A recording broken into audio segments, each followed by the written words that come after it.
1 600 000 fumeurs de moins en France depuis 3 ans, mais le tabac continue de tuer. 75 000 personnes en France y laissent leur vie chaque année. Si la prise en charge s'améliore, associations et hôpitaux étaient aujourd'hui mobilisés à l'occasion de la Journée mondiale contre le tabac. Loïc Schaeffer, Bernard Stemmer. Bonjour monsieur. Bonjour.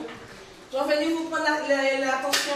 Il y a 4 ans que Michel Henner a arrêté la cigarette. Lui qui fumait depuis l'adolescence en subit encore malgré tout les conséquences. Des problèmes respiratoires l'obligent à être hospitalisé de temps à autre, mais mieux vaut tard que jamais pour une prise de conscience.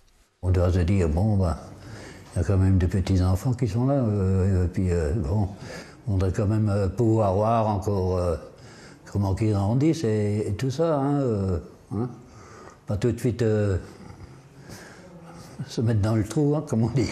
Là, j'inspire juste. Là, tu respires normalement. Le tabac responsable encore aujourd'hui de 75 000 décès chaque année en France. Mais la situation s'améliore. Les diagnostics se font, y compris chez les jeunes. Et pour les malades, la prise en charge est plus efficace. Les traitements avancent, les améliorations dans tout ce qui est pris en charge également. Donc ce qui fait que nos patients aujourd'hui arrivent à vivre plus longtemps et dans de bonnes conditions. Depuis 2016, on compte même 1,5 million de fumeurs en moins dans le pays. Une baisse historique liée aux campagnes anti-tabac et à une orientation politique claire. La politique de santé en France, de toute façon, est largement en faveur de la diminution du tabagisme. Le remboursement des substituts nicotiniques depuis le mois de janvier 2019.